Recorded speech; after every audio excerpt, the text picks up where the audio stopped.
WrestleMania 20.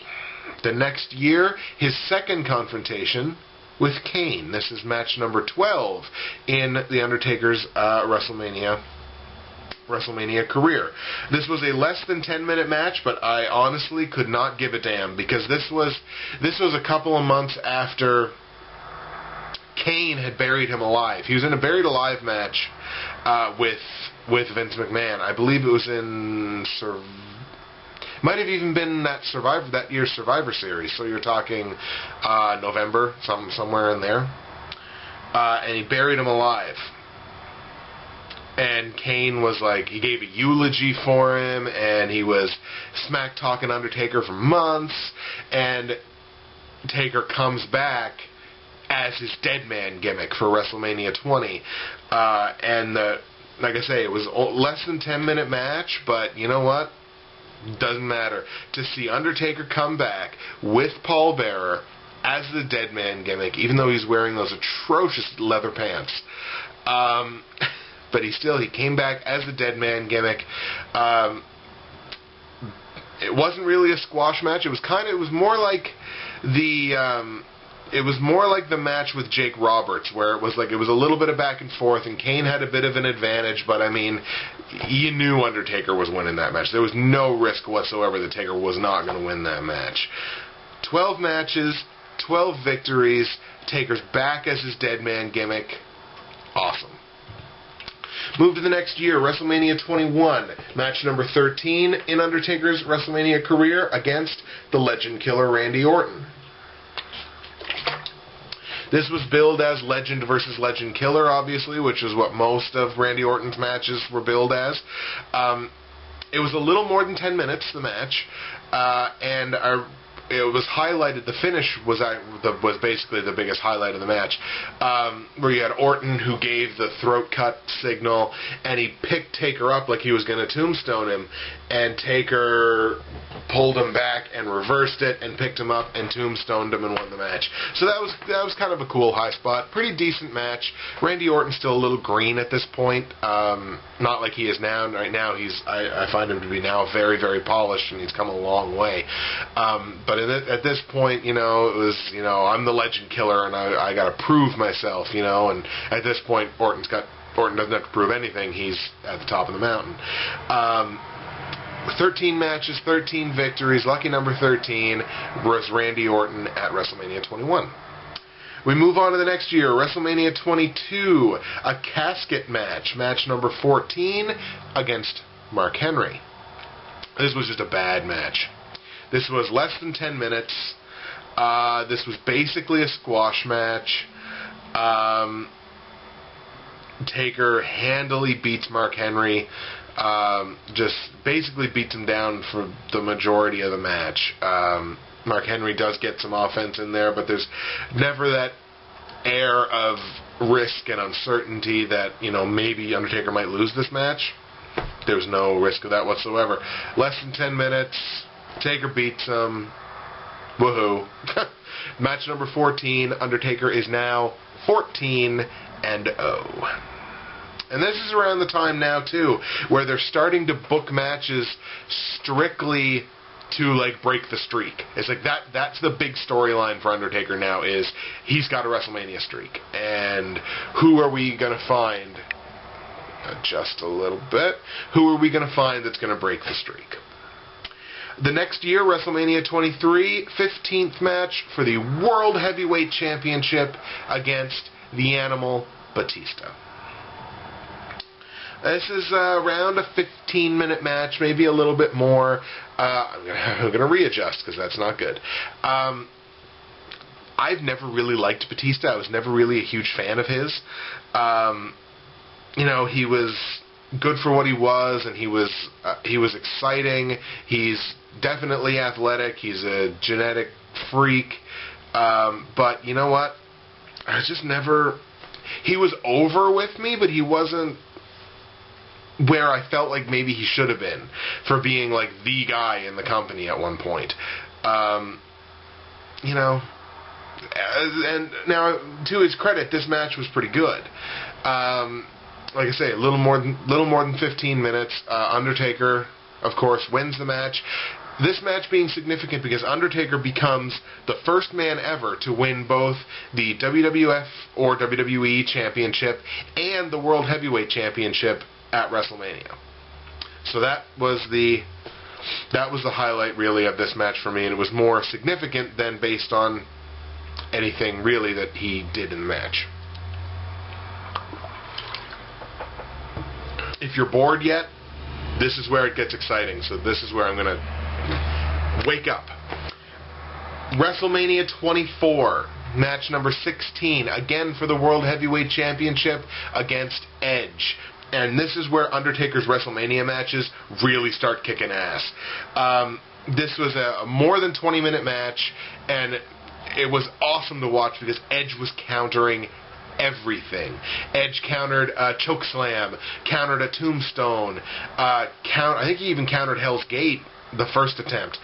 And he countered Undertaker going old school off the rope. It was just, he countered everything and kicked out of a tombstone.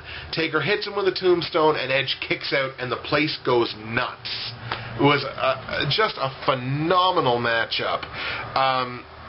Taker ended up winning with Hell's Gate, and this was around the time where, like, Edge is with Vicky Guerrero, and Vicky's like, Hell's Gate needs to be banned, and all that stuff.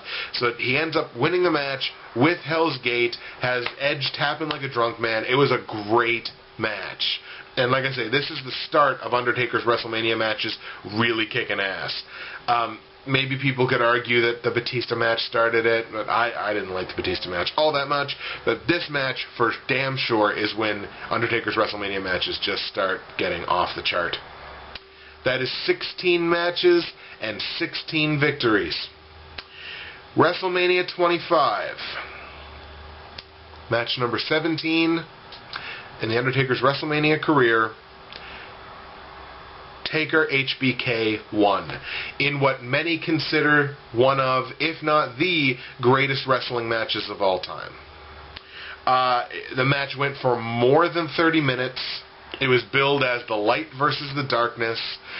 It was a phenomenal build to the match itself, and the actual match itself was just great. Like, who can argue that that match was not phenomenal? I don't think anyone can make that argument.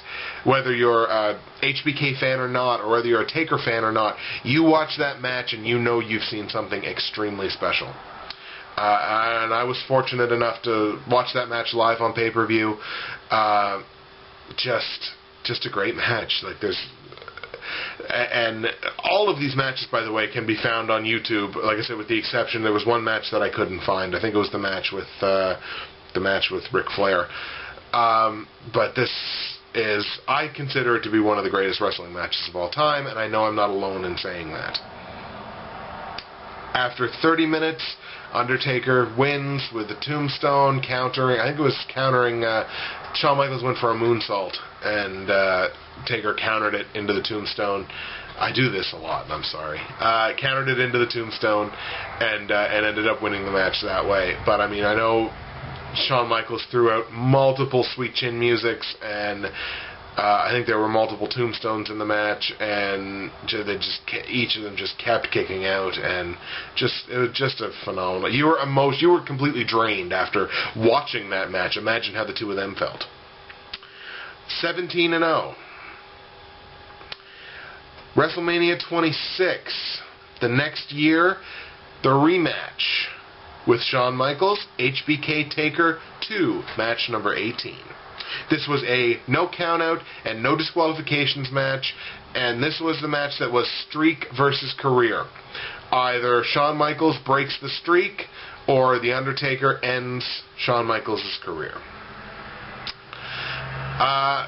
Didn't think the match quite lived up to the last one, but I mean, you know, how do you say this? Like, oh, geez, it didn't live up to the greatest wrestling match of all time. It was still a great match, more than 20 minutes. It was kind of cool to juxtapose this against the HBK Ric Flair match from 2 years prior, where HBK ended Ric Flair's career, but until he went to TNA. Anyways, it was cool to sort of juxtapose that match against this match because it was there's a lot of parallels between those two, obviously. And I remember the lasting image that I have from that match is Shawn Michaels climbing up Undertaker's tights and getting up and slapping him in the face, and then Taker picks him up for a tombstone and really jacks it. He jumps into the tombstone, and oh my god, it was just, the end of that match was just brutal. Brutal in a good way. Again, another great match, and the two of them can put on great matches all day. Just phenomenal. That, of course, was the end of Shawn Michaels' career, and to his credit, so far he has kept his career ended. And then we come to last year. At the point last year, we're at 18-0, and the second match with Triple H, a no-holds-barred match. Two of the old guns who are still around from that time period, and they're, like they say, they advertise they're two of the last ones around from that time period, and they're absolutely right. It was a little more than a 25-minute match. It was brutally violent. A lot of people really seemed to like the match. I only thought it was okay. It was certainly a good hardcore match, but it was an above-average hardcore match. But it felt like it drug on. It felt like, we're at, like, over the 20-minute mark now, and it's like, okay, yes, it's awesome because it's Undertaker and Triple H, but let's finish this, you know what I mean? So it felt a little bit to me like it drug on, but obviously Undertaker ended up winning the match with Hell's Gate, and Undertaker ended up having to be the one to be carted out of the ring. Triple H walked out of the ring on his own power, and that's really what set up the rematch coming up this year. So this year, we have WrestleMania XXVIII, 19-0 streak on the line, once again against Triple H. Shawn Michaels, the special guest referee, says I still hold the streak in my hand, and I can still be the guy to end it, and inside Hell in a Cell. And that is what really got me on board with the match, because to be perfectly honest, when they first announced that this was going to be the match, it's going to be Undertaker Triple H again, I was not very happy. I really wasn't. Because I think there are still a lot of really good matches out there for The Undertaker. And I didn't think that you had to do, we're just doing rematches all the time. Like, alright, we're going to do Triple H again. But the build to the match has been phenomenal. It's been really, really good. It's going to be a Hell in a Cell match. You toss in Shawn Michaels being the special guest referee. They've obviously made it a point of saying, he's got a pretty checkered past in terms of being a special referee. And a Hell in a Cell match is so fitting because it's the two guys who most associate with the Hell in a Cell match, The Undertaker and Triple H. These are two guys that, like, the Hell in a Cell match is their match. And I know you can say, well, what about Mick Foley and what about Shawn Michaels and all that stuff, But these are the two guys that, like, you put them in a cage, you put them in a cell, and, these are the two guys that are going to give you the best performances. I've gone back and forth on it. But, when they announced that Shawn Michaels was going to be the special guest referee, that pretty well, I think, made up my mind as to who exactly I thought was going to win the match. Ultimately, I believe at the end of the night, WrestleMania 28, isn't it? Yeah, okay. That would have been a total screw-up if I got the name of the WrestleMania wrong. WrestleMania 28, Miami, Florida. Undertaker, Triple H, 3, ending the trilogy, is going to end much the same way that the other ones have. The Undertaker will remain undefeated at WrestleMania. It's the greatest streak of all time. I believe it will remain the greatest streak of all time.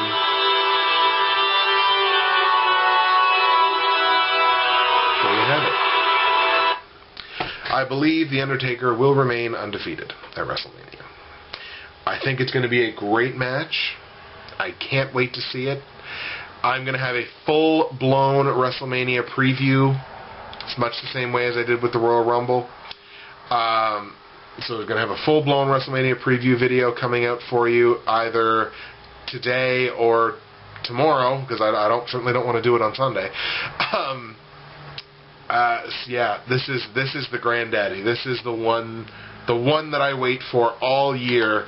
And then even on Monday, I'm going to start thinking about the next WrestleMania. Like it's that quick. I'm like, geez, I wonder what they're going to do next year. WrestleMania is a huge deal to me. I've been a wrestling fan for so long, and it's the greatest. I believe it's the greatest spectacle in all of sport. People talk about, oh, what about the Super Bowl or Game 7 of the World Series? You know what? WrestleMania's got him beat. I've never even been to one, but I know WrestleMania's got him beat. That's it. That's it for me. That was a lot of talking. It's going to be a long video, I know.